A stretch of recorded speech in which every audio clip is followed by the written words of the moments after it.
Everybody, we're back. Post Thanksgiving show. We're back. We're here. I'm home.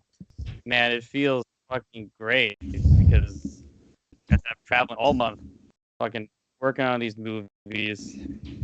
Then immediately having flight issues and then having to fly out, to North Carolina. But hey, back. The crew's Yay. here. That's the Everyone's holidays, here. though, dude. That's Yeah. really the holidays. You know what I'm saying? Like it's Yeah. last year I got caught up in that whole Southwest thing where we were like, Oh, yeah. yeah, where we were stuck for like. Yeah, luckily that was the only kind of plane to go through. Everything else was fine stuff. So that was sick. I watched every single John Wick movie because I had all that time on the airplane. Hour I turned into like an 8-hour day. So, but hey, whatever. Went through it. Saw the fam. It was great. Went out to my first ever college football game, which was I don't know. I don't understand football, so it was fun. But I got really drunk, so I got to experience that. Getting college drunk off sneaking into a football game. Very nice. Very, very nice. Wait, what teams did who played? I fucking have no idea. It's App State College up in Boone, North Carolina. If anyone knows where that is, it's up in the mountains. I've heard of it. Never been. Yeah, cool. I mean, my my uncle. I don't know. He just randomly bought a house last year, like in the mountains, for some reason, and it's super nice and super cool. My favorite story though of the week. Later that night, after the football game, my one cousin's like, "Let's go out to the bar down the street." I'm like, "I'm down." So it's just me and my other two cousins. We go out there, and they have this karaoke going on. Now, the only karaoke songs they're singing are strictly just like country songs, like like Wagon Wheel and some other popular annoying country songs. So then me and my cousin decide to hop on. And of course, I always pick Fat Lip. Yeah, absolutely, yes, as you do. I was gonna say, as you do. And my cousin picked Zombie by the Cranberries. And when I tell you, man, fucking dead silence. Like I've never done karaoke to probably a more like annoyed crowd in my life. I mean, honestly though, like Zombie, okay, like I can see Fat Lip maybe getting a rise because that at least brings a level of energy into the room. But like Zombie could be a drainer, dude. He cut his song short. Did your cousin fake an Irish accent while he sang it? No, we're already Like it doesn't work unless you do that. he's already got the Irish accent in him because we're Irish too. So Oh, nice. Ah. but yeah, his song did get cut short. Oh my god, they were tired of it or what? So the DJ, yeah, just shut him down. It's just like in the second part of the big chorus, so it's like zombie, like that part, like the second time around. Like, all right, because I'm also yelling back at him while he's yelling the song at me, so they cut it off. Oh, they're like just these two drunk boys. And then it says, and then there's this part, in Fat Lip where they said, the doctor said my mom should have had an abortion. And then I did that part, and then he's yelling back at me, abortion. Oh, nice, yeah. And then dead silence. I'm telling you, I've never felt like the energy sucked out of the bar in my life. Everyone just yelling abortion at each other. Not every cousin. Nobody else in North Carolina is on board with abortion. There's there are votes that can show you that. Yeah. But that was very brave. That was the highlight. Yeah. I don't know, brave. What brave evening you had, yeah. What was when they did jump back in? So you went up first, right? No, Or actually, did I cousin? signed up first. Yeah, because he signed up first, and then I said I was kind of apprehensive because I was like, man, they keep doing these country songs. Should I really go up and sing Fat Lip? And then at a certain point, I was drunk enough to be like, fuck it. So, You know? so they cut him short, and then you Yeah. come up and start singing about abortions. Yeah, like 4 or 5 more songs later, so they had more, like, it's on, and then I came on.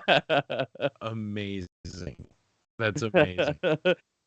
And yeah, and the other awesome news I'm going to send the photo to the group chat, because I'm going to put it here up on the, because I haven't found the right way to really share it. I haven't really shared it yet. But Dwayne made this awesome poster. Yeah, now it's on the YouTube now for Portrait of Payback. So I haven't really given a chance to like totally make a post about it yet, because I haven't figured out the right way to share it. But I want to do it here first, because man, I fucking Oh, love dude, It is So- unreal. Very nice. this is fantastic. He just seems like the most kick-ass dude too. I don't know him personally, but we're internet friends. We're Instagram friends. You'll know him now. He comes in the show all the time. Now, Nicole, do you recognize this dude right here in like the Hawaiian shirt and Is that fedora on the Corby? poster? It is. It makes me so happy to see my random friend in I was- Long Island who was just like a judo fighter that I wanted in the movie. Like now Yeah. he gets Dwayne drawing, holding the Strong gun. shout out to Corby. He's like James said, just like not an actor, just like some Long Island guy, but like one of the best Long Island guys I know for real. He's a great person. I will say the John Brennan is striking. Oh, it's so It's good. fantastic. The perfect smile right there, and I'm not gonna spoil the movie, but this, No.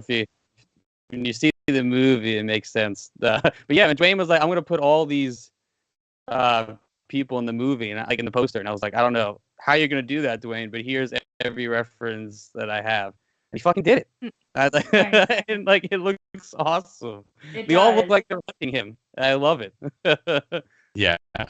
I mean, Reeves and Connor, like is Cindy, everybody on here, Kelly, everybody looks amazing. It's like an anime villain, which is everything I wanted him to be. So it's perfect. Whoa, Is that your delivery? that was not my delivery. Hang on a second, I'll be right back, y'all. Yeah, for those out there, Ben's a little distracted because he's getting for a delivery, but I guess also his dogs probably are destroying something at the moment. But yeah, we're here in the show. Liz, how you doing? I just saw you Doing were okay. just at Raw, that in Nashville. Hell yeah, I was. You got to see Phony Phil himself with his new Phony Phil. Yeah. So I love punk from the indie circuit days, like that. He's an expert. I guess. Okay, let me go backwards. My favorite wrestler of all time is Roddy Piper, Hell yeah. and that man could Signed trash photo talk somewhere. the shit out of any situation, and punk can too. And I think that's why I love him so much, even though I may not agree with a lot of the things that he does. Yeah. He's a great trash talker, and Yeah. I agree. I was a punk fan for a really long time. Even when he came back to AEW, I was hyped. yeah. I don't know. He just turned into a freaking, for my drunk post also, that same Saturday when I went out to the bar, that was also Survivor Series, and Punk came back, and I just kept making fucking stories of like, Phony Phil's a bitch. Like, I was like, go James, go. but yeah, look, Um, no, I was so tickled, and this was the first time in probably 10 years or more that I've actually purchased a ticket to a WWE event. it was a good I Raw. just- I I- watched it, so I'll shit on Phony Phil, but it looked like a good Raw. I mean, it was a good Raw. It was a great time, and I just wish they would, like they've got so much amazing talent, and they don't fucking use them. Yeah. That's the Yeah. one thing that's killing me about WWE, and that's why I kind of steer clear of it, because there's so many people that they could be using, but Yeah. they don't, Instead they and they're just on the Bring back sidelines. Phony Phil for no reason. It was dumb promo. I'm home, you fucking little bitch. Yeah. Bless it. Well, I'm glad that there's no contract supposedly from what I've read, and that he is an independent. He's like signed as a technically not signed. He's an independent contractor. So like there can't be any more like lawsuits or all the craziness that happened before. As to kind of get a little deep in wrestling, but do you Hopefully. think the stuff with Rollins, like, you think there's real heat with Seth Rollins? No, Hell no. No, I think that's solid work. because there was some shit a couple of months ago. He was talking a bunch there. I don't know if you've seen those Well, videos. I'm sure that they don't like him and Seth Rollins in particular. You know, like I'm sure they don't like him. But I think that this is a major work because of the things that he said in the past publicly. I think it's a major work on WWE's part to build up a story that's just not written yet. Like he literally just from what I understand, he got a text or like he texted Triple H texted him the day that he showed up in Chicago. Was like, "Hey, you want to come back?" I mean, crazy. Like The what? wrestling's a whole thing, man. Bret Hart came back. Wow. So, I mean, anybody will come back Right. when the money's there. So That's it. And he said that when the cameras were off I at saw the end of yeah. Raw, you know? I'm here to make money, not friends. Exactly. So who's to blame him? I don't blame him, but he's a hypocrite. I love listening back to his AW promos where he's like, "Yeah, this is real wrestling. I love it here. Fuck that other place." And then here he is crawling back, He saying, said some pretty disgusting things in regards to WWE. But in his defense, like I can respect someone who speaks what's on their Yeah. mind, who doesn't filter it to the point where it's lies. That's why I respect him. I So, don't but really hate Punk, but he's also phony Phil. I've been calling him phony Phil ever since he came back. But yeah, I will say also seeing Randy Orton yeah, Randy Orton.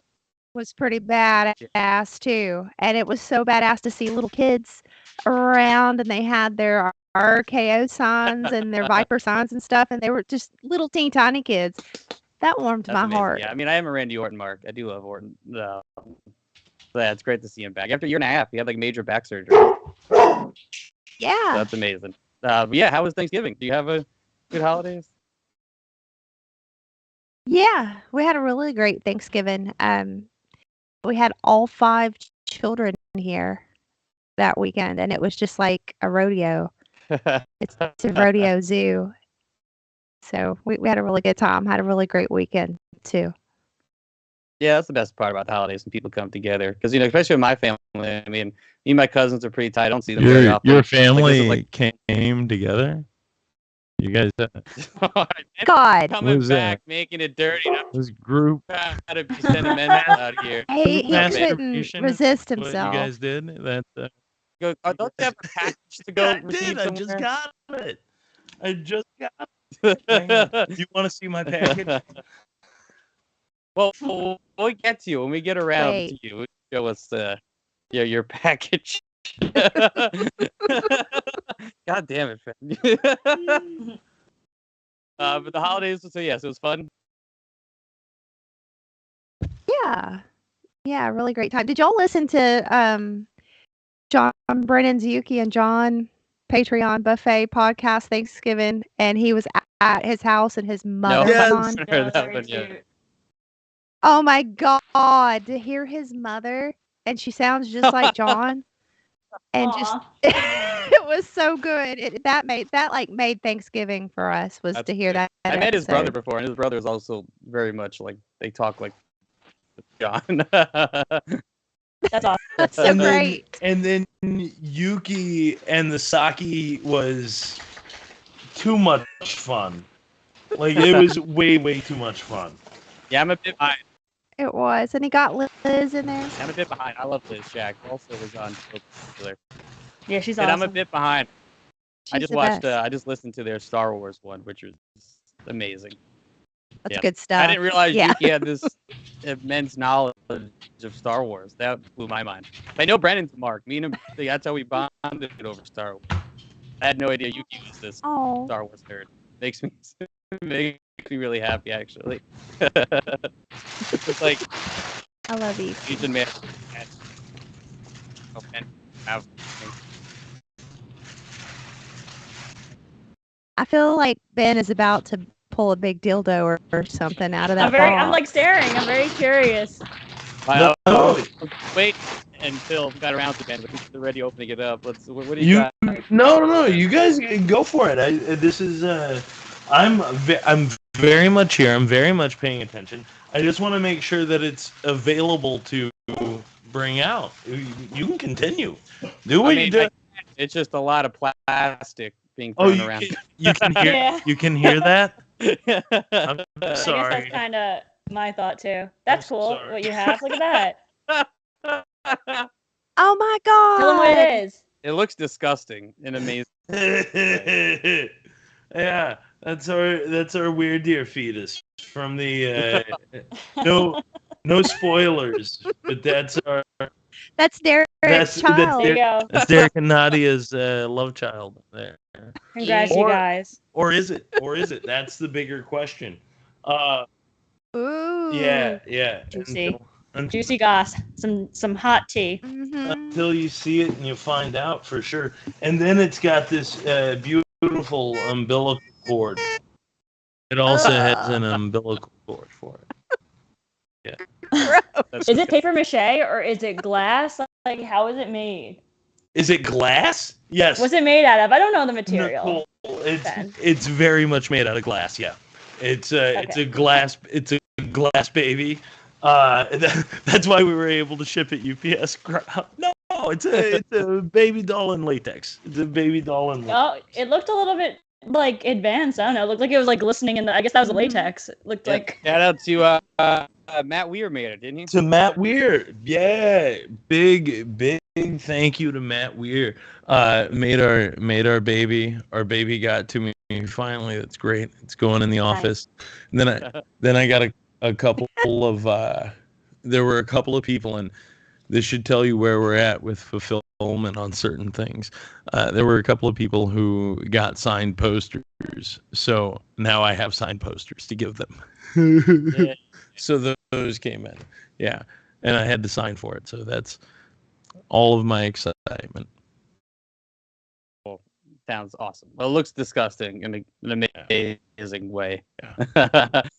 Nicole, how was your Thanksgiving? How was your past week been? My Thanksgiving was nice. I got together with some family, which was cool. I do have an announcement. Should I make it now? I might as well just like. If you want to say it now, save it to the end. I mean, it's really up to you. I don't remember what Leo did, so. I don't remember what Leo did. I guess it's like what I have to talk about, so I guess I'll say it now. So I'm wrapping up Totally Toonular at the end of this year. This will be my last couple of weeks on the show. It's been a really nice time, but I kind of just have to focus on don't tell my boss, but maybe getting a different job and maybe just switching careers in general. So that's yeah. Well, it sucks to have you go. You know, I hate to see the big change. You know, it's not the same. You know, everyone keeps leaving. Everyone keeps graduating It's, to like real world responsibilities. That's kind of what's going on with me. And we finally got back to being a 4-person thing. Now I gotta find. Now it's all. I could help you. All over again. I could help you with auditions, like I did for Days That Fade. Remember I did that? I helped James cast Days That Fade. I could help you with this time around with Totally Toonular if you want. Right, that shit was like 6 years ago. Isn't that crazy? That really is. But that was like kind of. So that's my announcement. That's what's different with me is that this is going to be my last couple weeks, but it's been a really great time. And I'll miss it. 2 years, almost 2.5 years. what? Right?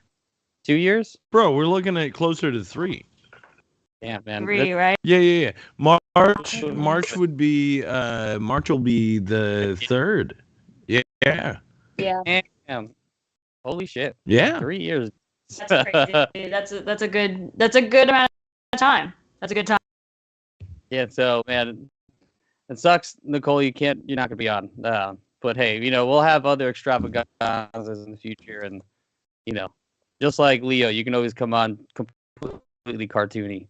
Oh, At that'll be any the- given point.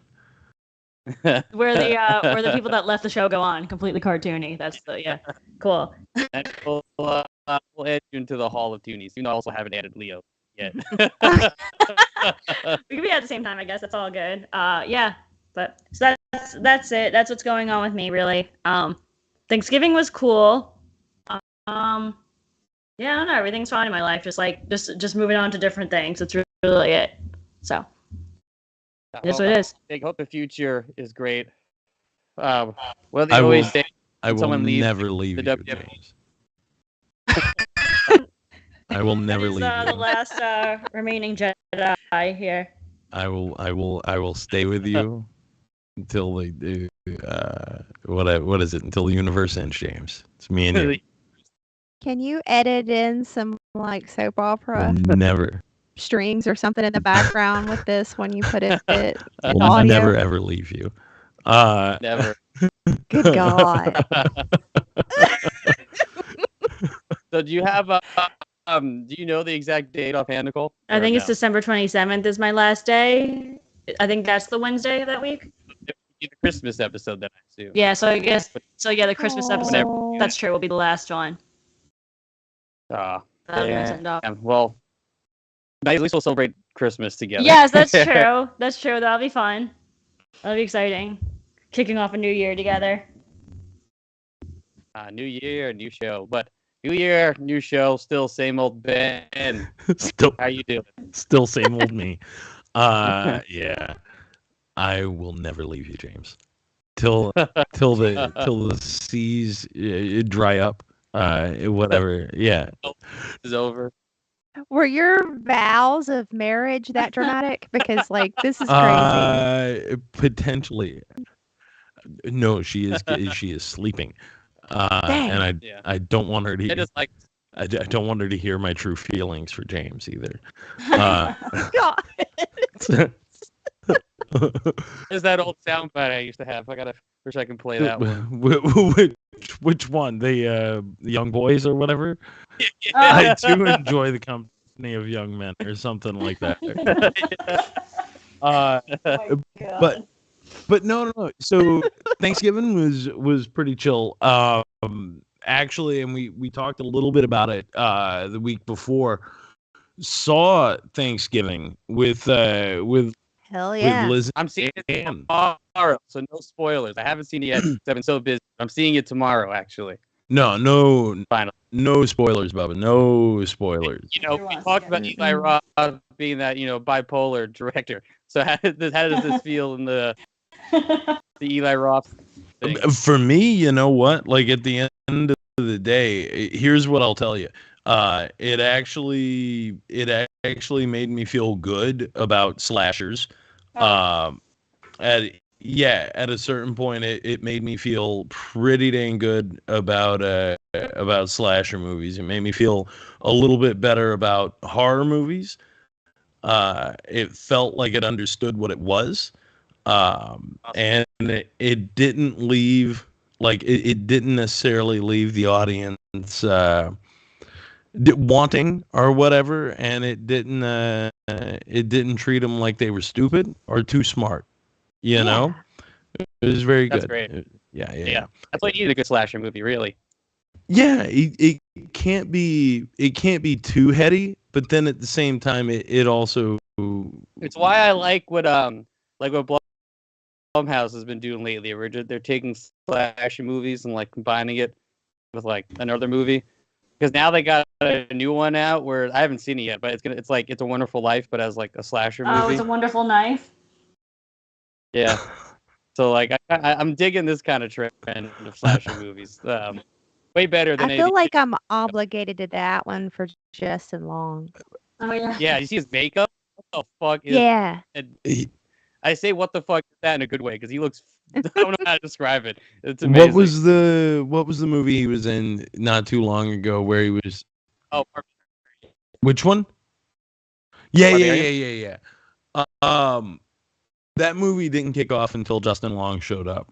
Like that was such Yeah. a slow start, and then he comes in as such a terrible person. Like, it was amazing. He finds like the torture chamber and then just starts measuring it for like my favorite. Just so scene. loud. But anyway, no, overall it was very good. You know, went over to Pops's, had some dinner. Jen made these apple dumplings that were Ooh. like huge and unreal. Like, they were amazing. Yeah, Ooh. very, very good. Let's see, what else do we do? That's literally like mostly it. You know, and then I mean, we did go into Nashville a little bit. Hung around downtown for a minute. Oh, What did you do that Da- for? nice. Downtown. Hung around downtown. Yeah. Downtown. Oh, you did I missed that that. too. I was like, why is he saying it again? Yeah, I was like, what are you going to Nashville No, for? and Yeah. especially to go downtown in Nashville. No, come on. Like, Oh. we're better like than this. downtown in Nashville. Yes. We're up to You get guys wasted. went to fucking Broadway like a bunch of damn tourists, and we're Gross. never doing it again. I was going to that shitty Kid Rock bar. I had a blast. When I went downtown in Nashville, I had fun too that one time, but I could see it getting a bit tiring if you live there. Yeah. I mean, the Kid Rock bar is just obnoxious, though. Kid Rock's big ass honky tonk or Yeah. whatever. Just seeing this one just random white dude like rapping 8 Mile. I was at this bar. Welcome to Broadway. Uh-huh. Yeah, Yeah. Downtown. it was aggressive. It was aggressive. Yeah. Was not aggressive. Is this downtown show? MTV's downtown. Yeah. Woo. Nice. Has anyone seen the show before at all? No. No. So I had seen the commercials for it when I was a kid, but never actually watched the show. But really, I just remember very few commercials Yeah. for I mean, it. not a lot of people. This wasn't advertised, I don't think. Yeah. I mean, it got canceled pretty A fast, so lot. not a lot of people watched it. Even though it won an Emmy won a Primetime Emmy and still one season, Whoa. Whoa. which is really interesting. That's cool that it did. What Emmy do you know offhand? I could look it up too. Primetime Emmy it won or whatever. Well, right. Yeah. But primetime Emmy for what? Like, what was the award the for? episode 11. It's I forget the name of it, but episode 11. It's the one where he has like his like Cookie Monster pillow that he's trying to get rid of. And Oh, okay. Fred- Interesting. Yeah. that's the episode that won the Emmy. Huh. Okay. Cool. But yeah, downtown, man. Ben, I know you were kind of this kid lived fresh New Yorker in '99, right? So 2000 was when I was there. So like right after, right? Like right after. And again, like this will not be a popular opinion, or it may not be exactly what you want to hear, but this was not my New York experience. This was not my New York experience in the slightest. I'm just gonna be honest. I found this fucking show to be obnoxious. It was like these were not people I cared about. And so there are points in the show, and I was trying to give it like a full blown like watch through. So I put it on one day when I was here at the house, and I had the whole house to myself. Whatever, pop it on, start it, and I'm just like, here's his. Okay, he's getting his apartment. These are his people. This is great. About midway through, when they're loading in the sofa and they're doing what is it, like the Seinfeld bit of like dumping it out the window or whatever, I was like, I feel like I've seen this before. Like it it just didn't hit for me in a way. I didn't like. I like some of the art, and then later on, as I continued to watch, the things I did like was like there were a couple of like the cutaways that I thought were enjoyable, or the way they would start the episode on like a what do you call it, like a fucking there's the one in particular that I remember is the pirate one. I think that's like episode 10 or 11, something like that. And they're all on this pirate ship, and I thought that was interesting. But I don't know, man. This fell flat for me in so many ways. There were portions of it that I thought were cool. I liked some of the soundtrack. I definitely heard some Nirvana in there. You did. Yep. And then they play like some songs for like a couple seconds. Yep. Like you'll hear like a beat for like a couple minutes, like not even a minute, just a couple seconds, and then it's like over. Well, that was what I was picking up on. I was like, they're so, like, how did they afford this? Well, because there's Nirvana, Sonic Youth, Portishead, and then I read that at the time, anything that MTV had aired video-wise within the past 5 years prior, they could use license free in that That's show. so cool. Yep. See, like this reminds me. This is when I feel like MTV was still awesome, when they would do shit like this. They're not like, reality. This is when it was on Right. its way out, though. You see what I'm saying? Sadly. Like, this is when it was on its way out. I really do think so. Like that's the I think that's the biggest problem is like this is. These characters annoying. By the time I relate to that dude Alex a little too much. Yeah, I was thinking, to be honest, I was like, James is Alex. Oh, John, No, I don't mean that in a mean. Joe- And like, like I don't know. He's like deep. He's like deep and philosophical and looks within. I feel like that's like you, James. I'm sure I was going the more the angle of him owning all these, being this nerd of all these toys, being obsessed with goth ladies. Oh, that too. Yeah. The one goth lady he'll never date. But John watched it for all of 3 minutes, and he was like, "Did you come up with this show?" And I was like, "No, the show's 99." I really liked what's his name? I did like Goat. I thought Goat was okay. Yeah, that guy's funny. That guy reminds me. He's basically, my friendship with Stevie Lou, right there. Right. Right. Is Goat the guy with the goatee, the beard guy, with the hat? Yeah. Lemmy, the dude that looks like Lemmy. Yeah. Okay. Yeah. Yeah, that's a good way to describe him. Yeah. yeah, that was pretty Yeah, perfect. he's like, if I see Stevie Lou, except Stevie Lou doesn't look like Lemmy. So like I used to wear in the late 90s little black or dark halter type tops with mesh with jinkos, and stuff. And my kids have seen photos of that from back then. And when I was watching this earlier in my bedroom, my son walks in and he goes, "Wow, Mom, that looks just like you did." And I was like, "Oh," he saw Serena, and I was like, "Oh, that hurts my heart." Don't say that. it like that. Yeah, so what about But I did, and I appreciate that they got that too much, and there's just too much. There's too much culture and pop culture thrown in just in the way that people look, even. But the dialogue is abominable, and I hate that because I don't want to shit on somebody's art.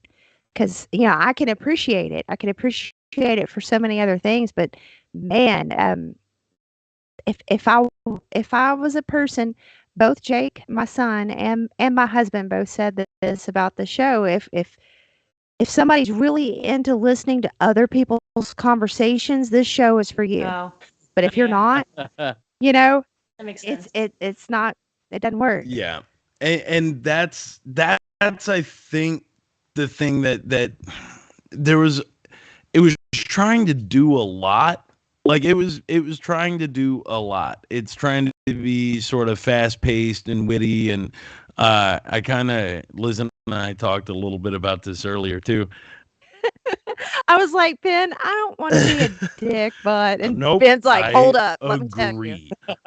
I'll I'll gladly be dick. But like that's the thing, right? So like and watching through this, when there was a solid A story, a lot of times I felt like every story became a B story. You know what I mean? Because there was so much kind of going on that eventually you just quit caring, and then you've got too many people to keep up with.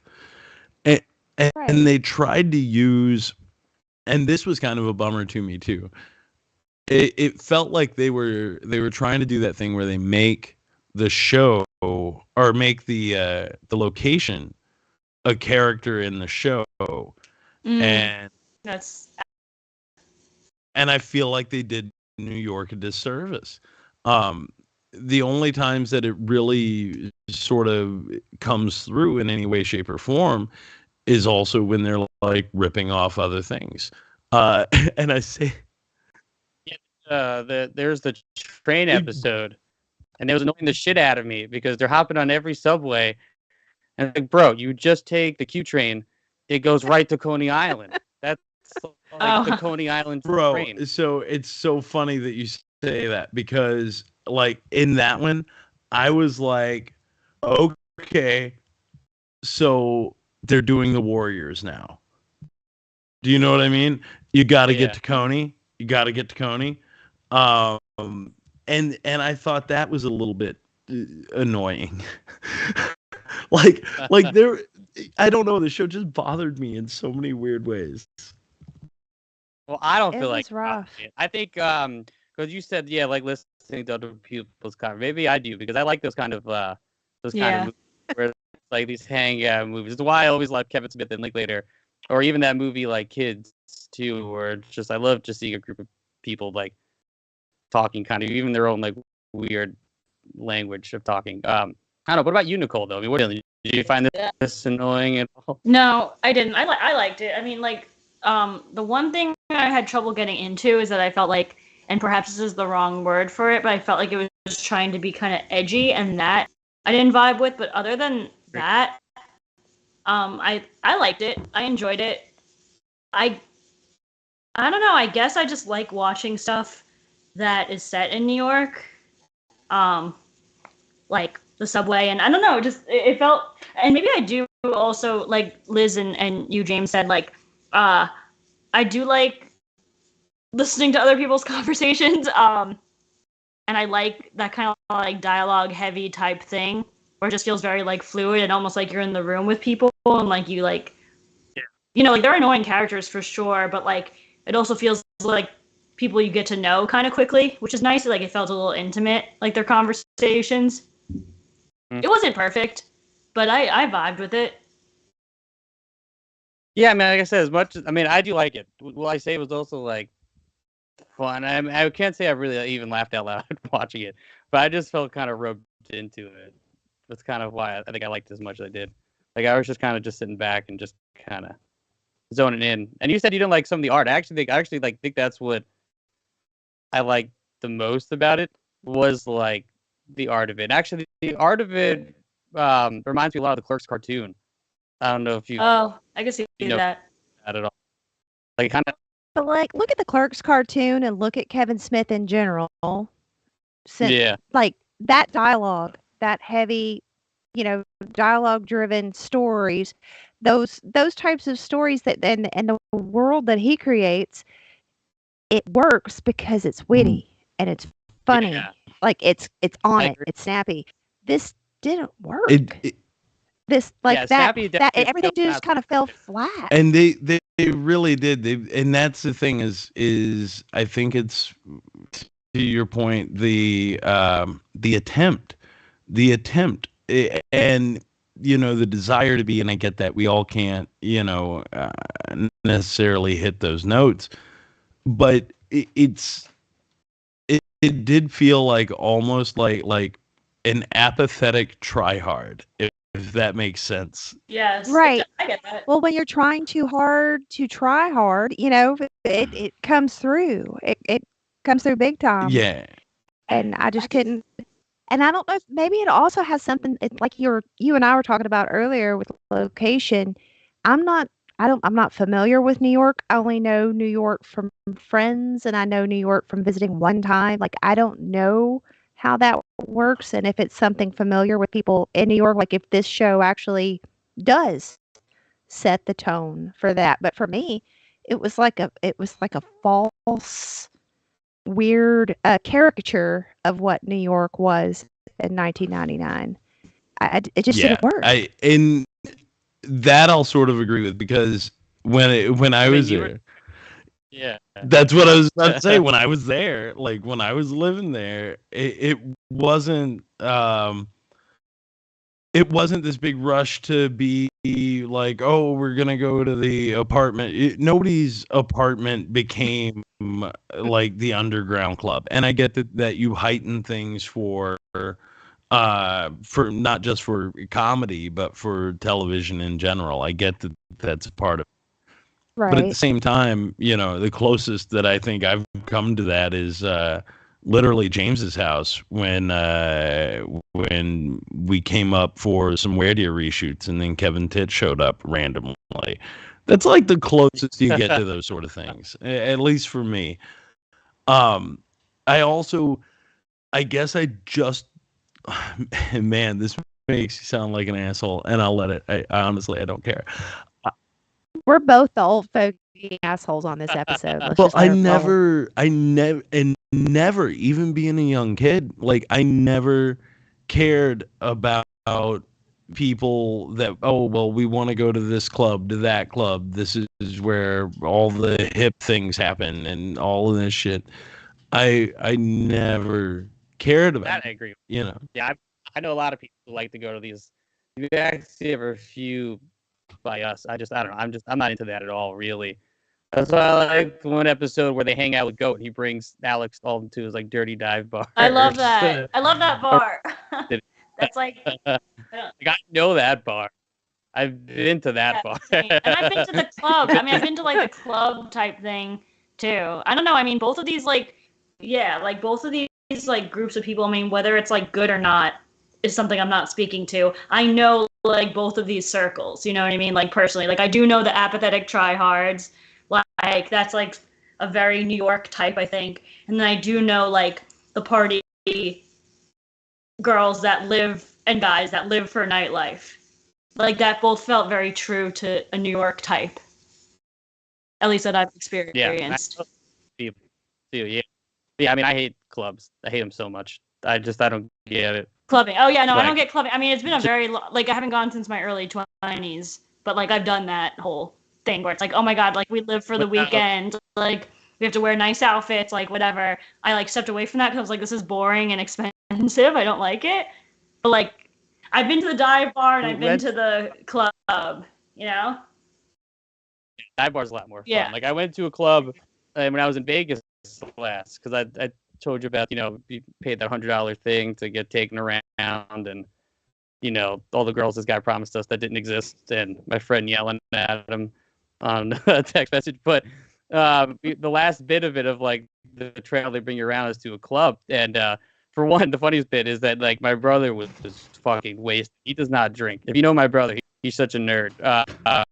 But like he was just wasted. He was like, "Yo, I don't know if I get in this club," and I was like, "Sean, just act straight for all 3 seconds. All you have to do is get past this guy checking your ID, and then you can be as fucked up as you want. Just 3 seconds, just straight." And he fucking did it. Like he like stood up normal, pulled out his ID, walked about 5 feet away from the bouncer, and was like, "Holy shit!" And like had to like lean on the wall for a few minutes. But we get into this club, and it was huge, and it was like probably like 1,000 people in there. The shit's bumping, and I hated. We were there for 5 minutes. I was like, we gotta leave. I hate every moment of this. I can't even get to the bar because there's too many people. I hate this. I want to go right now. Dude, so like the closest I came to going to any sort of like actual club while I was there, too, because again, it's a thing that on the whole I detest. I'm not. I just don't Yeah. care. Like I've never cared about that stuff. So the closest I came was I did go to the Roxy, but I went to the Roxy because that's where Funkadelic was playing. So I went to go see George Clinton in Parliament, P-Funk, Funkadelic, all of that one night there. And it turns out that my roommate at the time was this guy, Nathan. Um, and a buddy of his at the Jazz Collective was big buddies with Razor. So Nate was about my age, maybe a year or two older than me. And then his buddy at the time was like in his 40s and was friends with Razor, one of the drummers from Parliament. And sure as shit, I get there and there's his buddy standing back behind the kit while the band's playing. And I was like, my mind was blown. I was like, what is happening? That was also a night. I was 20 years old. All right. You're 20, so you have to be 21 to get in. Oh no, or you do very much had to be 21 to get in. But it's a similar thing to what you and your brother did. So what I did was I walked up to the guy who was checking IDs, and I had a Tennessee license, right? Hand him my license, takes a look at it with the flashlight, looks back up at me, looks back at the thing, back up at me again, and then like motions me inside. No X in the hand, no nothing, just sends me on inside with my license. Went straight to the bar. Got I got a very like, and I didn't know anything at the time. I'm 20. I don't know what you ordered, so I ordered what I heard on TV, and I got a Long Island iced tea. I know, right? And then I just proceeded to get like just slobber knockered, man. I got fucked up. There was this Rastafarian dude in front of me, and he had a big old fucking hooter out, dude. And like, I look at him and I was like, I really want to smoke weed. And I was like, I didn't carry anything with me because I don't know how clubs work in New York, and I'm 20, and I'm not going to jail. Like that's the thing I don't want to do. Yeah. So I tapped this guy on the shoulder and I was like, the universal sign for may I please have a puff of your marijuana, sir.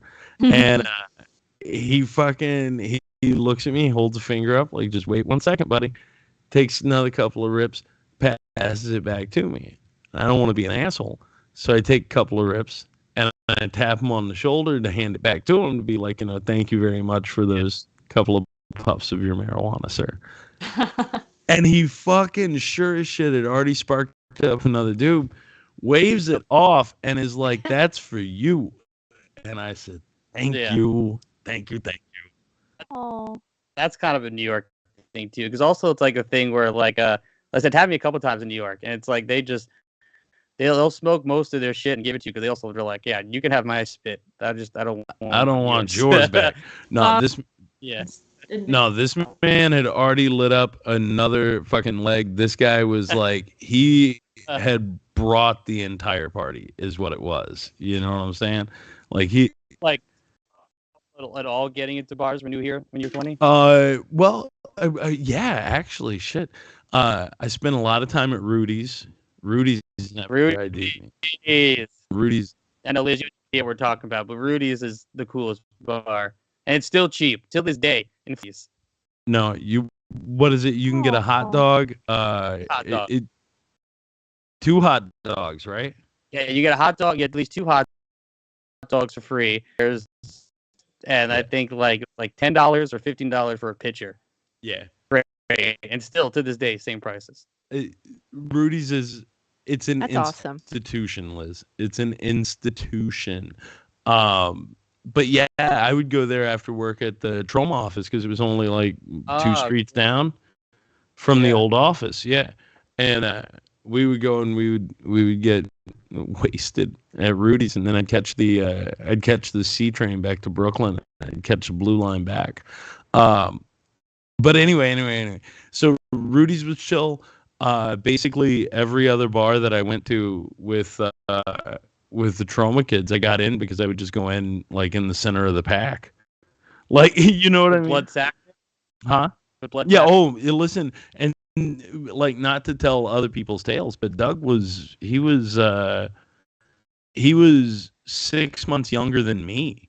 So when I was there that summer, he's fucking 19 the first part of the summer. Like he turned 20 while I was there. But yeah, I will not tell you some stories. Yeah, I mean, I know Doug in his 40s. I mean, if I would have known Doug in his early 20s, that would have been that's a party. We did some outlandish things. Things that now thinking back on, I'm like, there are at least a good like 20 times with Doug that I should have died. That I really feel in looking back, I'm like, how am I not a dead man? But it was a good summer. I bought weed in what is it, in Washington Square Park, right? I bought some weed there. Only got ripped off for weed one time. Now they just sell weed at Washington Square Park. Some dude will just set up like literally a table and be like, "Hey, buy weed." That's the wildest shit to me, dude. Do you know what I mean? Like that is the wildest shit. I only wish. My mom comes to the city and she was like, "Do you know all these stores just like exist now?" And I'm like, "Yeah." What do you mean? I'm like, Ma, where do you think I go? Yeah. Where do you think I go?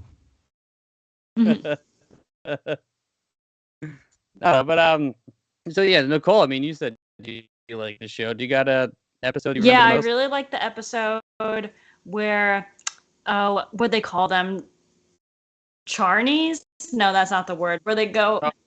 Yeah, they're like the woods people. Yeah, what they they call? How are they called Well- them? Something like I've never heard before. But yeah, when they drive to Jersey to go to the flea market, and they're like feel so like they feel like a fish out of water, and like, the people that are living, quote unquote, in the woods are just normal people.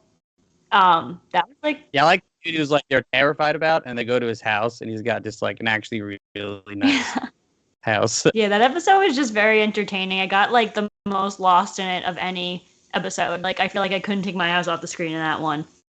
Oh, do you the You know, cropsies? people from The Cropsies. That's Yeah, it. yeah, yeah. Cropsies. Thank you. I couldn't. Yeah. I never heard that word before. I don't know if that's like There's a thing. an awesome documentary called Cropsy that you should check out.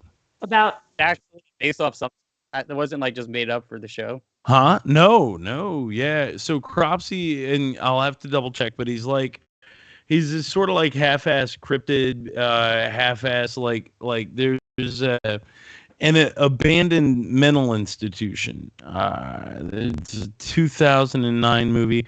So ultimately, it begins as an examination of Cropsy, which is a boogeyman-like figure from the New York City urban legend. Before it segues into a totally different story. Yeah. Not to be confused with the burning Cropsy.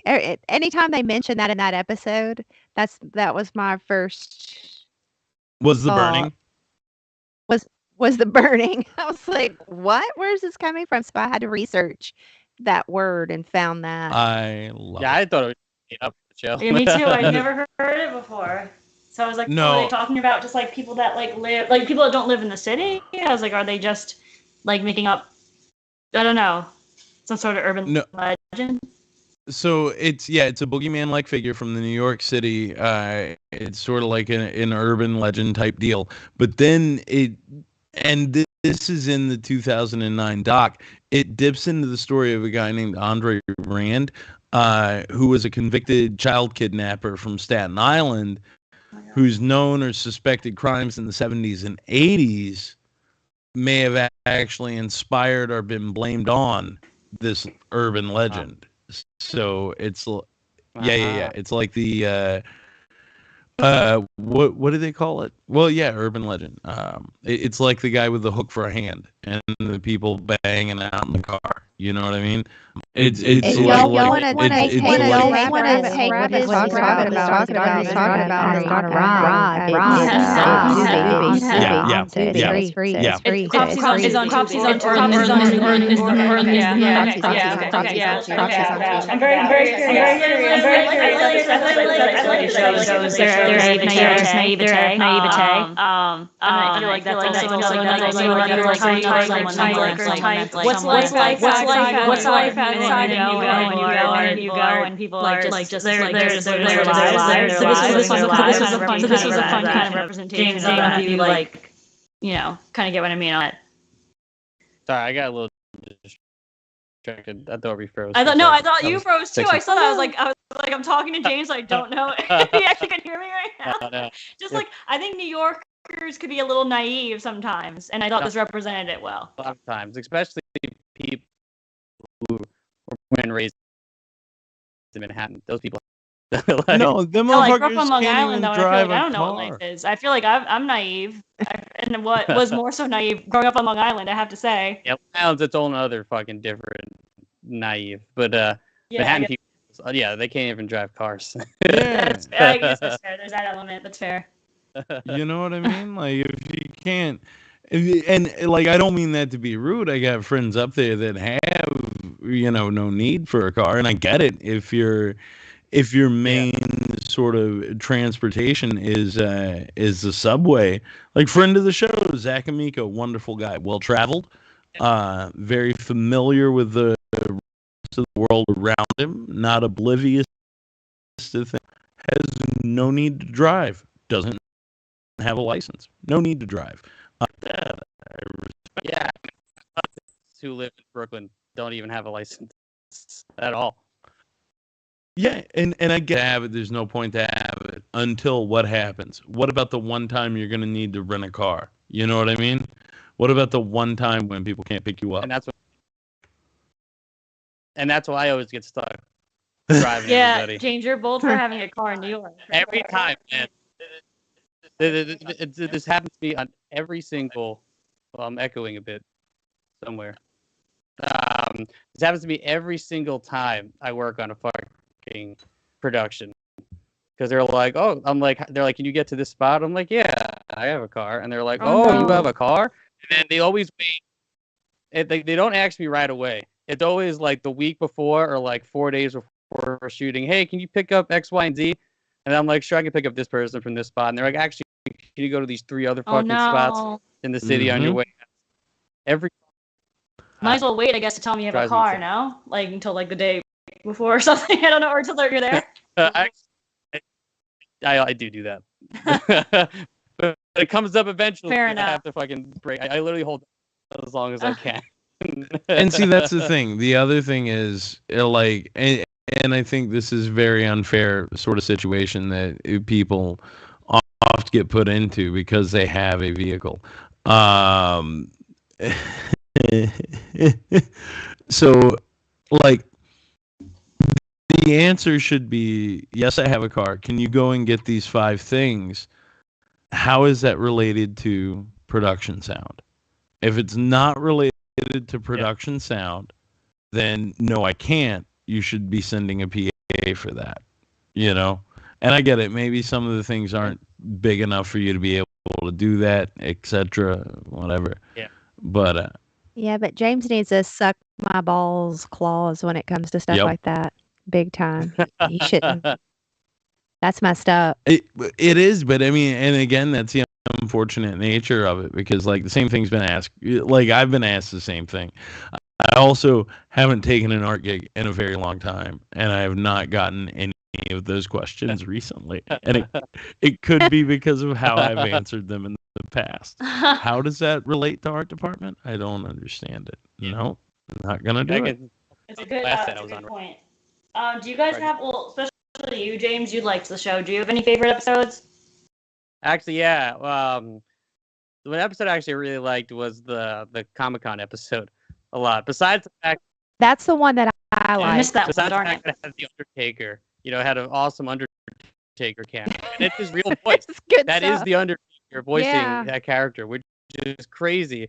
Because if you think, what really blows my mind about it, is because if you know the Undertaker, that dude never broke character literally until about like a year or two ago when he finally like decided to do podcasting. So it blows my mind to see him voicing on like an MTV show because that's just something like I mean he's still the Undertaker on it, I guess, but it's still funny to me because that's just not what the Undertaker would have done because he never did really interviews or anything like that. No, and he definitely wouldn't have a table at a con in New York and walk off with two groupies with two ring rats. Like that And wouldn't have happened. especially in '99, because it was he was what was it? God, which he was like the ministry. He was like ministry taker, I think, in '99. It was like right '99 because he was American Badass, I think, in like 2001 or 2002. So this was kind of like he was still ministry, I think, at the time. But when did he? He was ministry. Hell in a Cell was 90. His Hell in a Cell was 98 with Mick Foley, right? Yeah. So yeah. 99, When he would have did- been right going into like that ministry era. When did he make his debut? Wasn't it like a Survivor Series or something? Or was it a WrestleMania debut? I can't remember.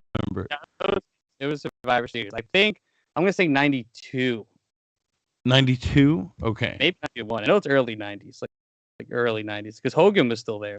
It was still like it was still kind of the end of the 80s era when he came in. Got it.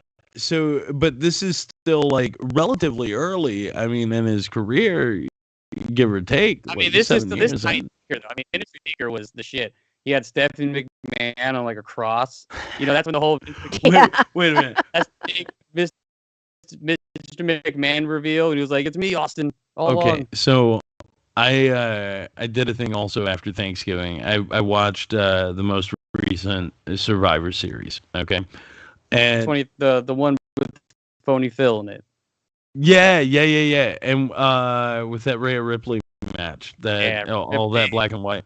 I love Rhea Ripley. Oh, the ladies. I look the chicken in the garbage can. I'm so bad with names anymore. Oh, Io Sky. Yeah, that shit, unreal, right? I love that match. So, I watched this one, and then afterwards I start going through old like WrestleManias or whatever, right?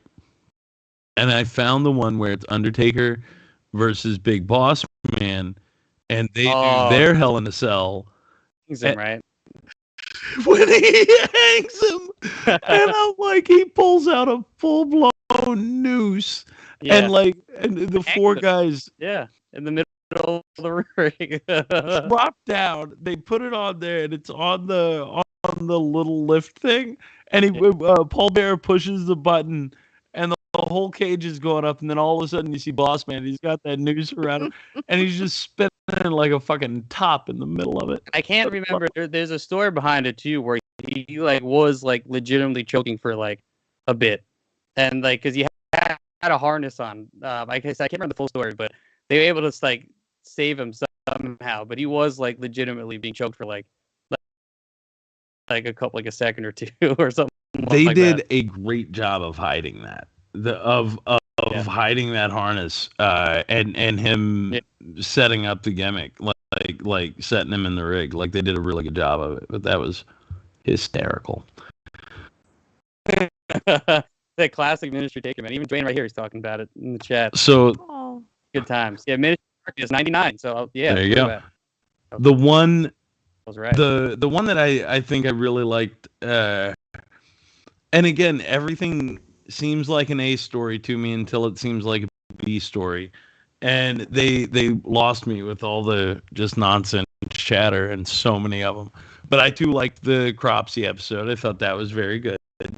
I liked the one where the one chick shaves her V, and that's the one that won the Emmy.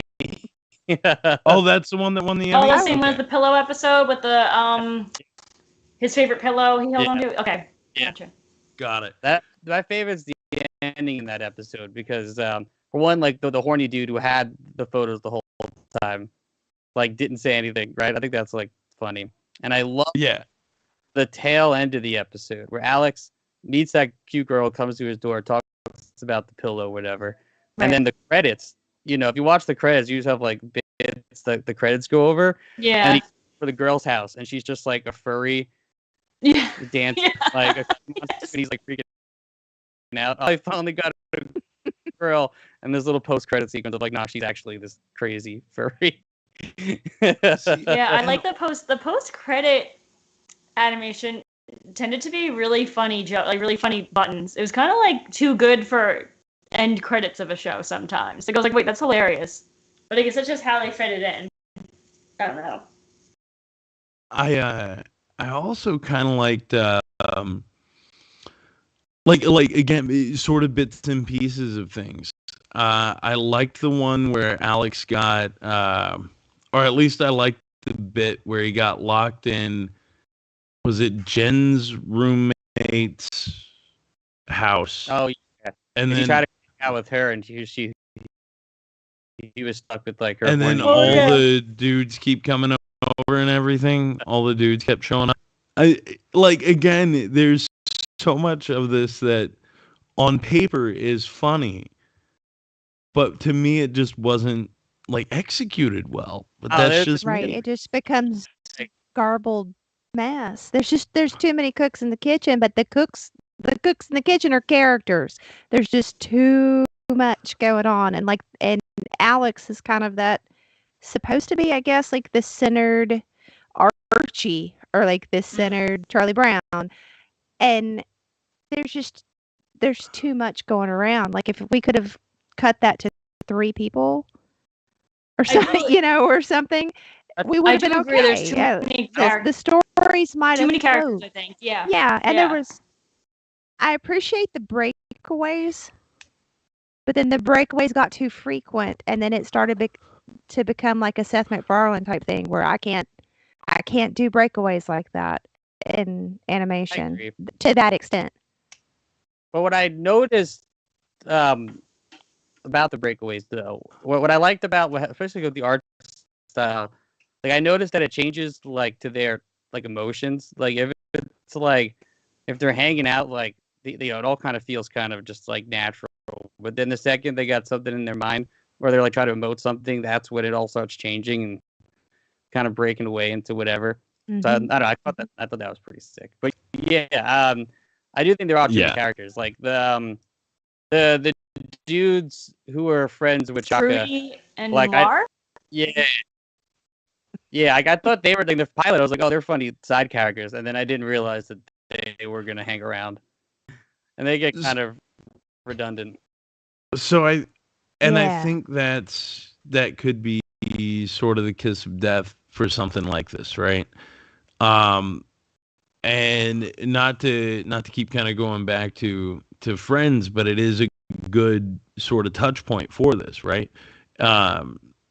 Or for a show like this, right? In a spot, and regardless of city, regardless of location, when you start looking at people in their 20s, some of them teens. These were teens that were shaving their V's and keeping their pictures around for people. That was definitely kind of strange. That's a choice. Yeah. It's a choice making. Yeah. But anyway, when you've got these folks that are in these bubbles and you know that they're going to be traveling sort of circularly through their life, not every episode needs to have every character in it in order for those characters to continue to stay relevant. Because if you look at your life through your 20s, 30s, whatever, and me personally, maybe not all of you, but there are folks that I would reach out and touch every couple of months. There were folks that I would see every day, but I didn't see everybody that I knew every single day constantly, and I didn't care to check in like that. Do you know what I mean?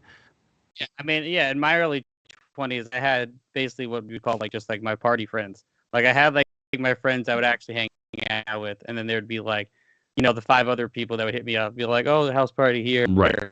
And I would only see them if we were drinking at a house party or bar, and that was it. Right. That was the only time we. And like I would go a step further, and I would say like I had my I had my besties that I partied with. So that would be like your Justins, your Big Dans. Yeah. Big Dan. Dan. Damn, I got Dan shirt Right on. now. Oh my god, I want a yay. shirt. That's awesome. Adorable. You with your eyes, Big sure. Dan, Red Bubble. He's got a whole Yeah, website. got a big ass red Okay. bubble going.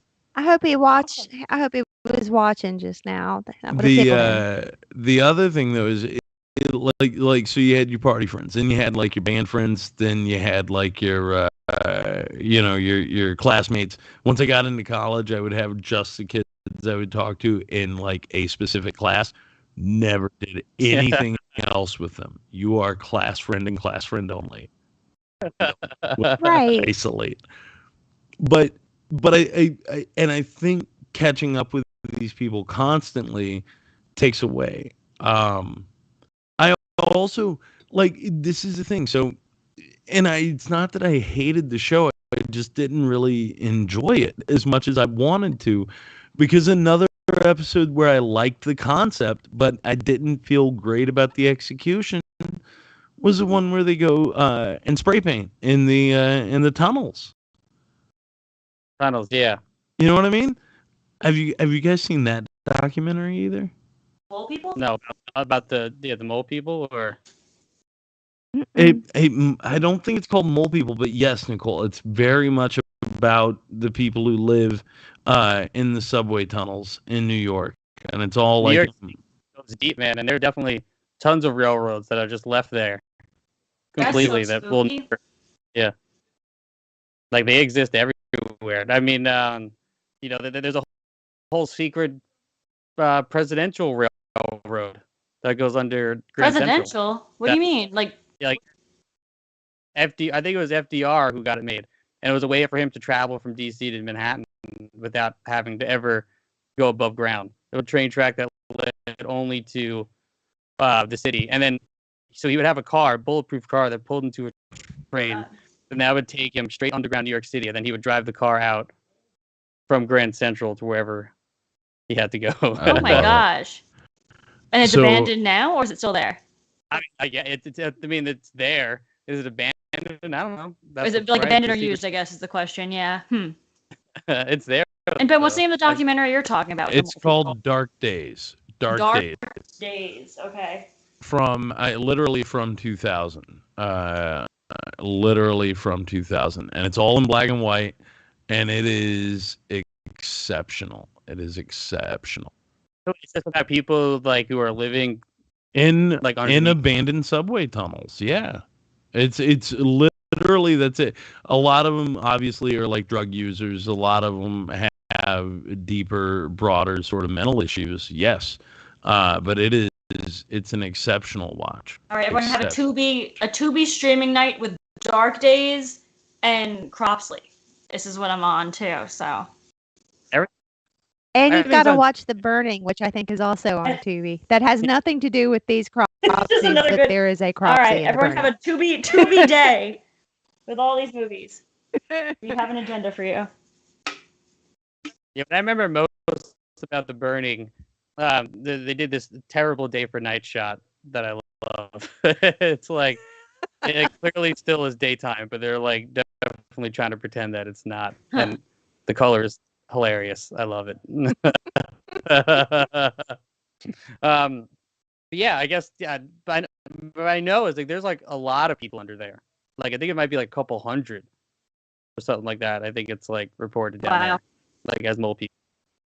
Wow, that's crazy. There was a book series by Guillermo del Toro and Chuck Hogan years ago when my kids were little, and when I was pregnant with one of them, I read one of the books. It was 3-book series called The Strain. They went to a show, like it was adapted for a show on FX, which didn't work for me. I tuned out on it. But in that book series, the vampires went underground in New York in the subway system to hide out, and like that's where they kind of hoarded and took over. And I thought, man, that'd be like badass. Like if I were a vampire, that'd be the most badass place to You're like, be. That's where I want to stay. Those- What? You're tunneling all over the place. Yeah, like That- it's all over the place. You can get anywhere you want to go. Didn't they do that in Del Toro's Blade? In Blade 2? I didn't like the vampires. Like, weren't they underground? That's yeah, they were. Yeah. That's his running theme. Then he must have visited New York a lot, and great place for vampires. You heard about the multi. There's so many vampires down there. I- So many vampires. Well, wait. They touch on vampirism in one of these too, with the goth girl that he's into, and then when she's kind of taking him around. And see, again, this is where I had a problem. This didn't like catch me enough to keep me like on the sofa watching. I got up and I was doing chores. I was like cleaning cat boxes. I was like wash dishes. Like I literally there were 2 points where I could have gone back and watched episodes in my week on this, and instead I rewatched the new Doctor Who special. Nice. And and I started watching the Squid Games reality show that's on Netflix right. now. Shit. Which Right. baller. That's such a lame show. That literally takes away the entire point of what Squid Games was about. Where how we're gonna take all these poor people and we're gonna make them fight, and we can just do that. That's like literally takes away the entire concept of what that show is about. And like make you live it. It's fucking. I think it's ridiculous. I see. I'm agree. gonna go out on a limb, bro. I want to say it's a wonderful adaptation. Like I thought it was really, really well executed. And when they did red light, green light, and everybody's little squid packs start popping, I was like, this is how we do this. I was very much into it. Very, very much. That show is so good. My God, I forgot how much I like that show. The Squid Games. I haven't watched the reality show yet, so I can't speak to that. It was. I thought. I just can't bring myself to watch the Yeah, reality show. Like, Mr. Beast tried to do it. I was like, "Fuck you, you fucking rich." Fuck. No. Ooh. Dude, this is good though, because again, it is people who need the money, and it really does. Exploiting more poor people. Let's. Yeah. But real ones you get to know. Right? So ones you actually care about. You know what I mean? But like there was the episode where he gets the goth girl from the comic book shop, and it's like this sort of pseudo half-ass date. I can't remember what the other story is in it. And then they end up going like upstairs to the 7th floor, and she's like, yeah, there are people up here who think they are actually vampires. I like how the one friend, the what was her name, Jen? Yeah. The one she calls herself the asexual friend at some point. Where she refers to her as a vampire, and he goes, no, she just dresses that way. And I was like, man, I've heard that so many times in my life. It's what's the Dave Chappelle bit from Killing Him Softly? You're not a whore, but you dress in a whore's uniform. You're not a vampire, but you certainly do wear the uniform. Like, I love that you just went there. Your brain just went there. like in all honesty, I love Dave Chappelle. It's what sticks. It's certain things that stick, you know. The only time I've ever seen him live, I saw him on that tour. I saw him on that tour at the University of Memphis, and it was exceptional. It was right as season 1. One of the things that won me over with Brandon is that we can both quote Chappelle's show. Oh, just that's sweet. Ad nauseum. I mean, That's do awesome. you guys get up in the morning as you're sitting around having your breakfast, and does one of you bring in milk and say good morning? No, but I we mean, should. sorry, if you We start should. doing that, don't tell anybody. He has Brandon's birthday, so Brandon feels like he's got this kind of weird His same kinship birthday with as Dave Chappelle. Wow. That's Mhm. awesome. 8/24. That's pretty amazing. Exceptional. Yeah. Exceptional. But yeah, Liz, I don't know. So did any of these episodes stick out to you at all? That con episode in particular, and it was because it was out of the comic book shop, out of their apartments. It was not a New York quote unquote setting. It was they were in this con and that felt real. Like even now, there are furry tables at every Comic Con. There are wrestlers, not necessarily the Undertaker, but there are wrestlers. I've never seen Porn Alley though at Comic Con. No, that I have never seen.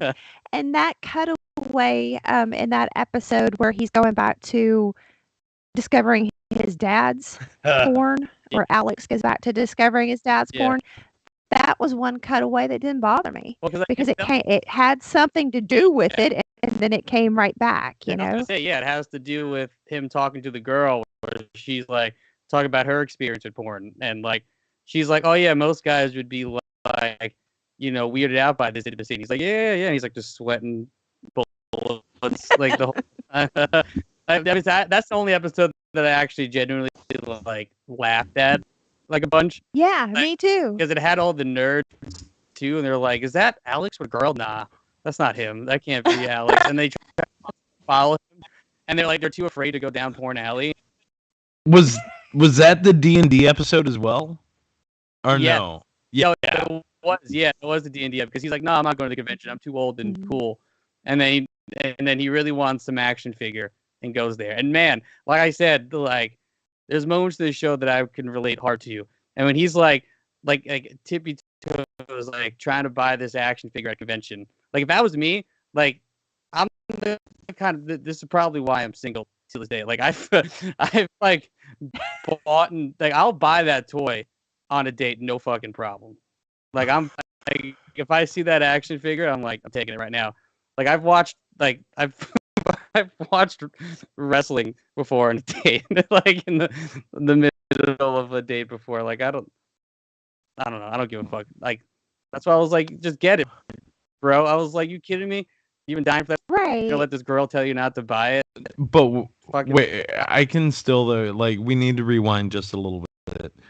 You've watched wrestling on a date, like on your phone. Been watching wrestling on a date.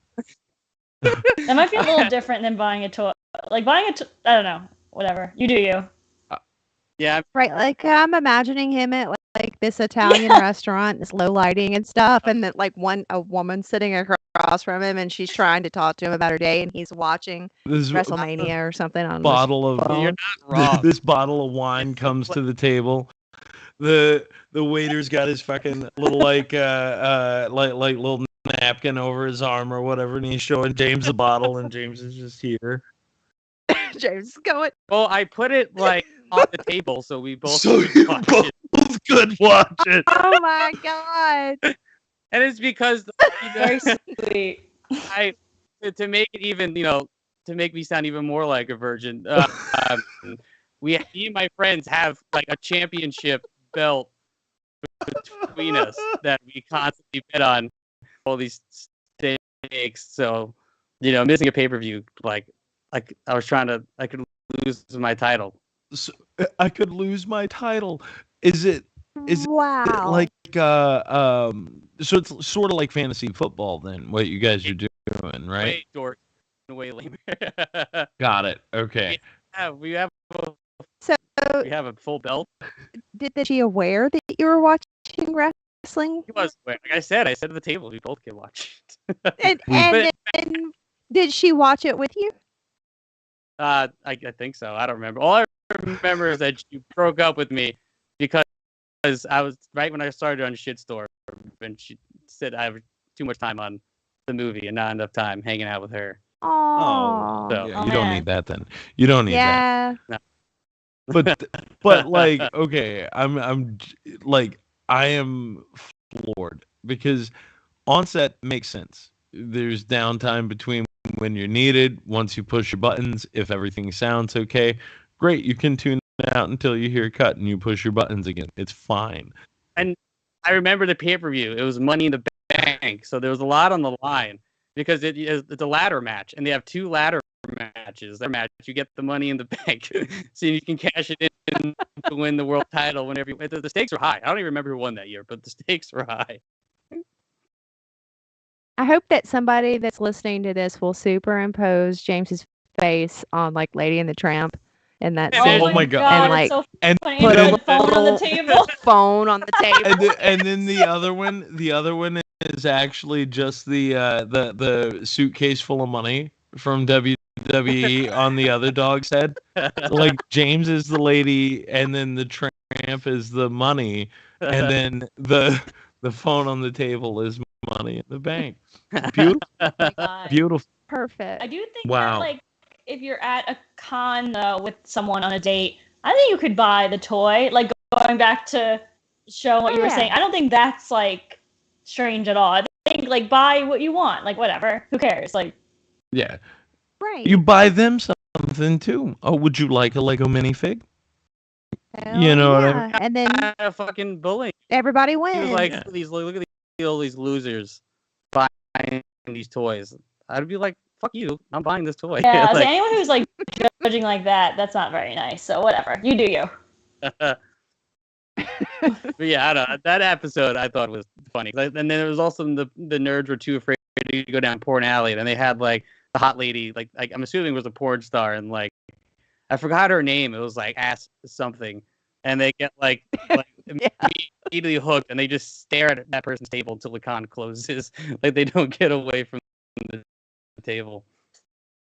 I like dorks. I like conventions. I like all of that. Yeah, you know, I don't know. It is weird though. I also don't know that. I can't think of like. I've taken Jen to some pretty dorky things over the course of the years, but I think Have you brought usually. Doctor Who convention? Nah, I wish she would send me on my own. I know that for a fact. Oh Well, no, it's no, she would. no, she probably would. Like, and that's just being honest, and that's 20 years together, and that makes sense because, like, here's the deal, right?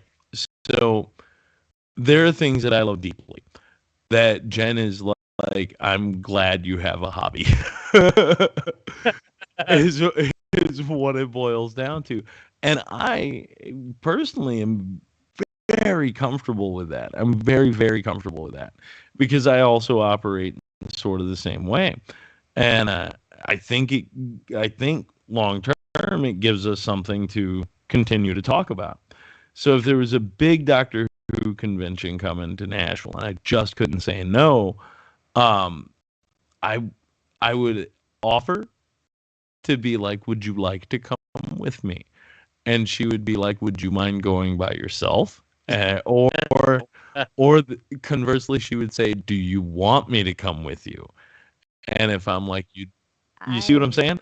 If I go, you don't have to, she's like, bullet dodged. You go have fun. Like, and I think that stuff is very healthy. I think it's very good. But if I was like begging her, she would go. And then she would probably stay for an hour, and then she would probably go sit in the car. Yeah. I mean, look, that's just honest. That's, and I only speak from like both of us have done the same thing to each other on varying things. It's like I have had my fill of this. May I do something else? I get that. Do you know what I mean? Like Yeah. it's reasonable. And we have things that we very much share in common that we very much do together. But at the same time, you know, when it gets to that level of dork, I don't think she can handle it. Well, what about you, Liz? I mean, you and Brandon seem to share a lot of the same dork. You guys share. You wave the same dork flag Yeah. together. We do. Yeah. There's a lot of things though that we don't share, like a lot of interests that we don't share, but we're very one in particular is Taylor Swift. And he is the most Swifty metalhead you'll ever meet in your life. Wow. Okay. And They would have never missed that ever. yeah, and I can't stand it. That said, it's something that he loves. It's something that he loves just her music. He loves it. He's very much, the in that into it. So that's something where like if I were to go to a Taylor Swift concert, I would because I would experience it with Brandon because I would want to see him get that happy about something that he loves. He's that way with me about like weird shit that I like British humor, like Dark Place, watching that or The Young Ones, stuff like that. It goes over his head. Like he's like I'm not about this, but I will sit and watch it with you because it's something that makes you happy. So that's where we are with things that we don't necessarily like that the other one is thing Well, we like our major interests are pretty Nice. much the same. So tonight, prime example, like to your point, when I could have been rewatching an episode of this, I was rewatching the new Doctor Who special, and Jen had made us. She made us like let us leave tacos, and and she comes over, and she sits down, and she goes, "So David Tennant is back on the show," and I was like, "Wait, what?" I was huh? She actually used to really like Tennant as the 10th Doctor. Like, He's my favorite so doctor good. for sure.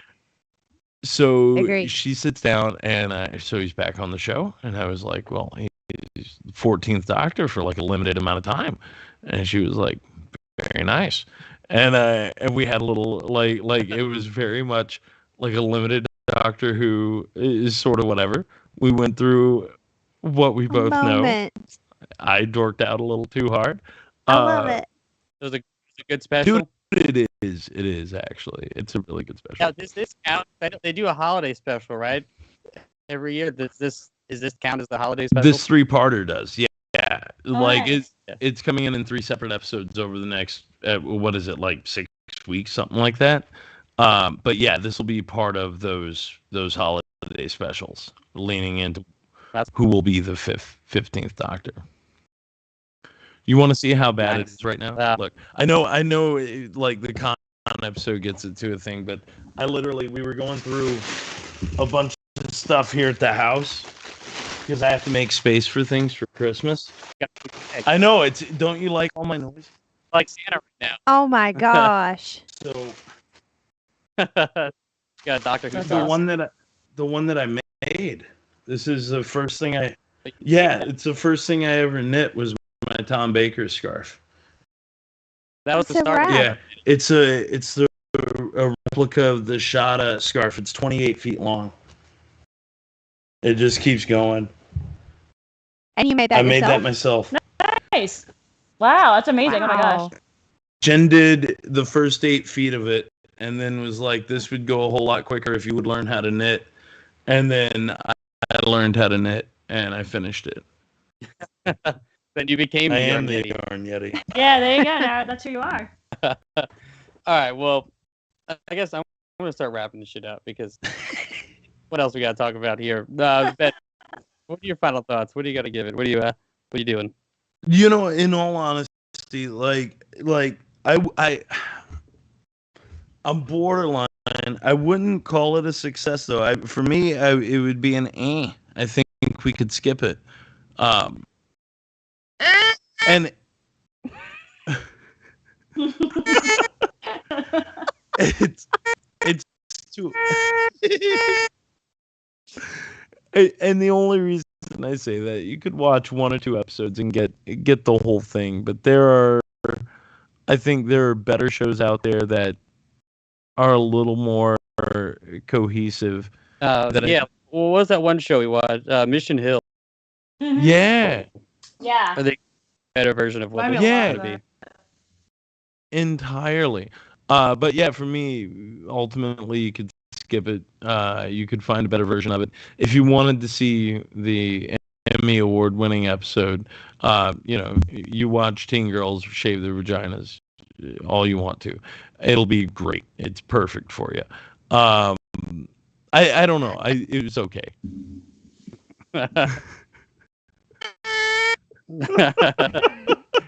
Liz, what about you? What are you voting on this show? What final thought? I'm right there with Ben, and it's just not. It.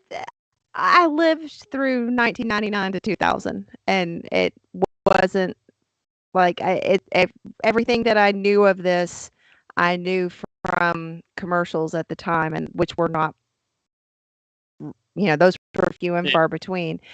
But if you want an animated show of the 90s to encapsulate the 90s or the feel of the 90s, it's not this one. Yeah.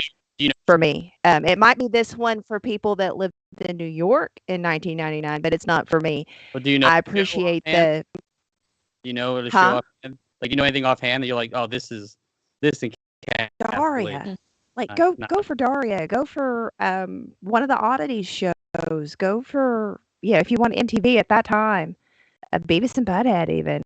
Like go Celebrity Deathmatch. That stuff. That's what we were watching. We weren't watching this, and we weren't watching this because it was too dialogue heavy, and it was just it was lagging, and it didn't really do much. And it's too much at one time. It's not spectacle based. Literally, almost everything. And now, not gonna lie, Daria is a great show. But the other ones that you sort of dropped in there are all kind of spectacle based. And I think if you look at like the late 90s into the early 2000s, that's what it's the last great age of like really try and shock me. Ridiculousness. Yeah. I mean, we talked. Look at 99 WWF. I mean, that was all shock. Right. Yep. So it just didn't work for me, but it might work for some people. So I hate, like I said before, shitting on somebody else's art. I don't want to, because it's not a terrible show, but is it one that you need to devote 13 episodes of watching to? No. I appreciate the music. Yeah. And I appreciate the artwork. And that's about it.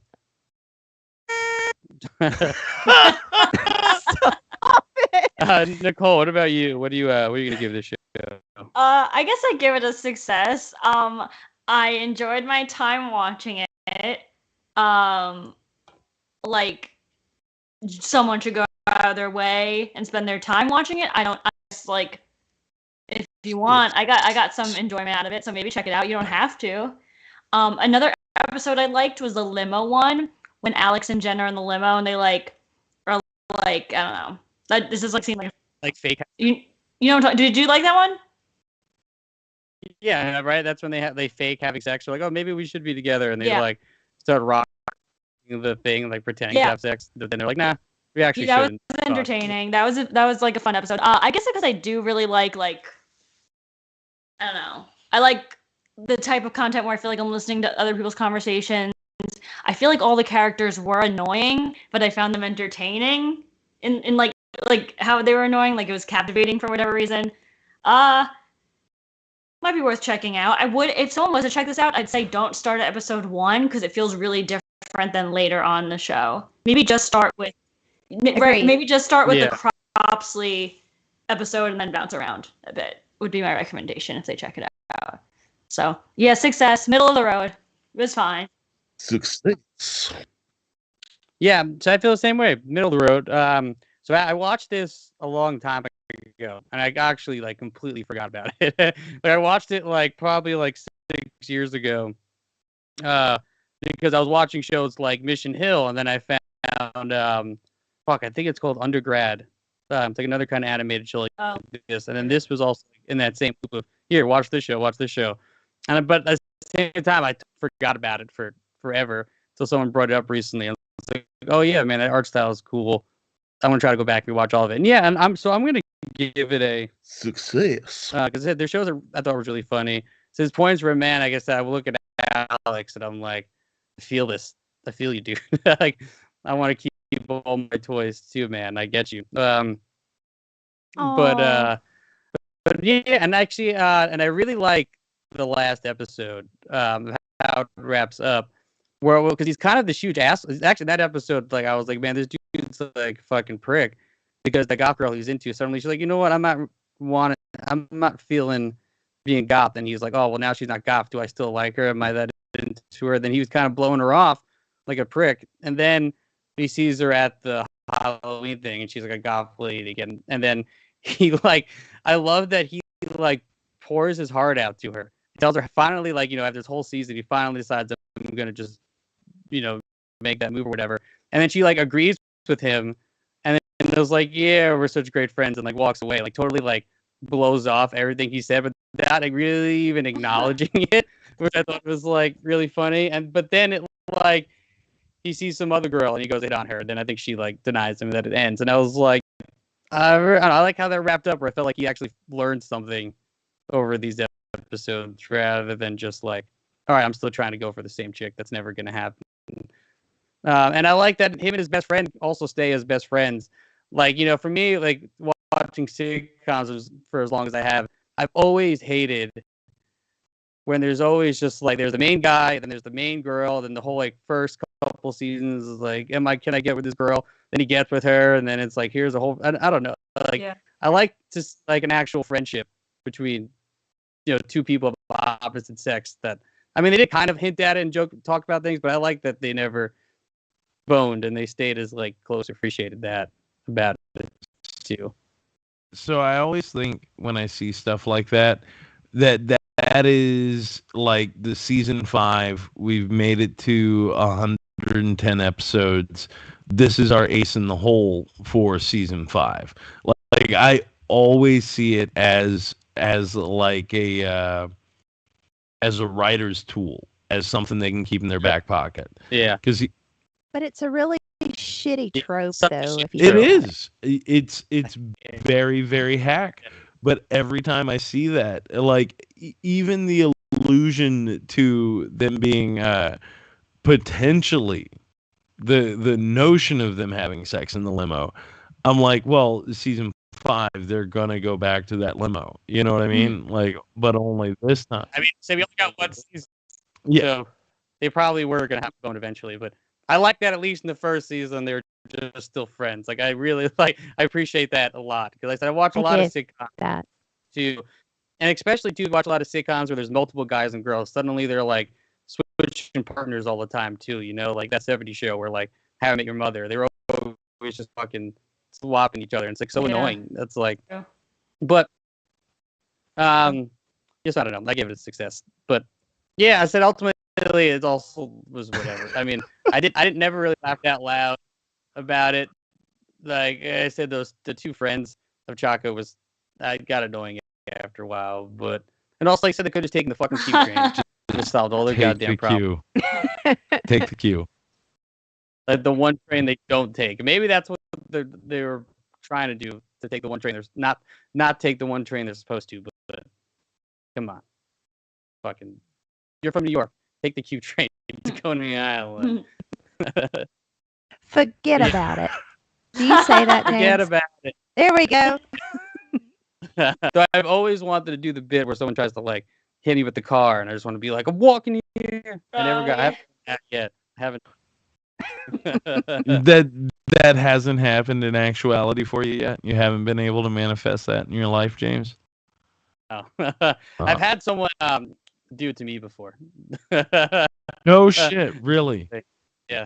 When funny story, one time Bergio, I guess, this is actually, I think during Shitstorm, he was driving his van, and yeah, because you know sometimes in New York, man, you're waiting there forever, you got a green light, like, all right, left turn, you go to make your left turn, and it's like the 1 second you're not looking if somebody's crossing, you make that turn, then you're like, oh shit, you can't just like stop short. And yeah, I get it, it's scary, you're the person walking on the street, but that somebody got really mad at Bergio for doing that to them, and the dude just hocked this big ass fucking loogie straight into his Ugh. and then walked away. Wild. That's the greatest thing I have ever heard. Just Harkalug on your windshield. See you the fuck later. Love it. I love that's that person's reaction to almost getting hit. Like, I feel like if I were almost getting hit, I don't know, I wouldn't even have the time to think about hawking a loogie. Like, that person is just like, no, like, now's my opportunity to spit. Yeah, that guy was on something. That's where their mind went right away. That's impressive. Did you try to kill me with your car? Fuck you, I spit on your car. I say, yeah, here, let me gather this spit up in my mouth right now. Like, my brain wouldn't even know to think that quickly. It's amazing. Yeah, well, that's downtown, everybody. So then, James, if that was downtown this week, what are we doing? What are we gonna watch to cleanse the palate next week? This one's also this is a weird one. It was recommended to me by Joe Duff. Oh, actually. Oh, because me and him were chatting the other day about. And he was like, "Man, I found this movie.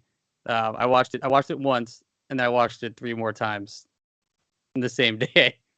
And it's on Tubi. It's on. He watched it on Amazon, so it's on Amazon also. But it's an animated movie called Boogie, which I don't think anyone has ever seen. I've never seen it. I don't know if you guys have ever Never seen it.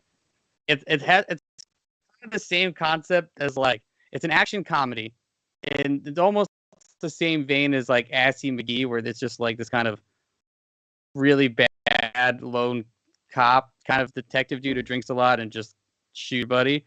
And it's called Boogie, and it's considered the first 3D movie made in Latin America, actually. Oh, wow. So, Oh, I don't wow. know, it seemed cool. It seemed funny. I was watching a lot of John Wick recently, so I was like, man, I could watch something with some guns. So why not watch this movie?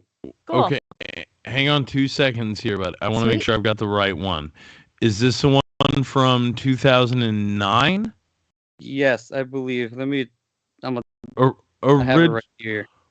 Original title is Boogie Yeah. El Acetoso. Yeah, it's the first 3D animated movie made in Argentina and Latin America. Oh, this looks sick. Yeah, it looks really cool. That Joe Duff recommended it. The reviews I read online weren't that great, so that's why. But it looked, the art style looked cool. I like, they do kind of a mix between 2D and 3D. Not so much like the current 2D 3D style that exists today. It's more like the surroundings are more 3D than the characters. Looks interesting. Feels weird. I like it. Yeah. I'm here for Yeah, it. this Check it looks out. very good. Yeah, I'm excited. Thank you, Joe. That's so nice. Shout out to Joe Duff. Boogie 2009. So it's on Tubi and Amazon. Nice. Very nice. Cool. Very good. So what else have we got hanging out? Much of anything? No? If people want to get in touch with us, James, you know where they can do it? They can do it at Email us. totally.toonular@gmail.com. You can find us everywhere there is a fantasy shed. And like I said, Apple now. We finally made it to Apple. Apple. Woo. And like I said at the beginning of the show, James, I will never leave you. I will never leave you. Yeah, James, sorry I'm I leaving will you. follow you into eternity. I do feel bad that I'm leaving you, James, and I feel bad that I'm leaving Ben, and I'm leaving Liz, and in spirit, I'm leaving Leo. But I No, still you love shouldn't you. feel bad. You should not feel bad at all, Nicole. You should not feel bad at all. Well, I was raised Catholic, so guilt is just ingrained in me. I don't know if I will stop, but I appreciate you with the sentiment. Yeah. But I will miss you guys, and I'm sorry, James. You shouldn't feel bad, but Leo, you should. Yeah, feel Leo horrible. should constantly feel terrible. He's like listening on his walk, and he's like, "Oh, I wasn't expecting that." All right, I'm gonna get us out of here because I want to watch some more wrestling tonight. All right. All right, bye guys. You guys, this is all Kyle's mom's fault. Shut up, Cartman. Kyle's mom is the one that started that damn club, and all because she's a big, fat, stupid bitch. Don't say it, Cartman. Well, don't do it, Cartman. Well, I'm warning you. Okay.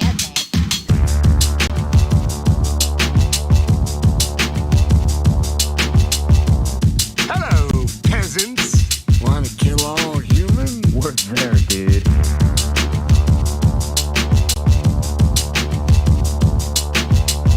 We'd like some money. Yeah, money. Money is cool.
money is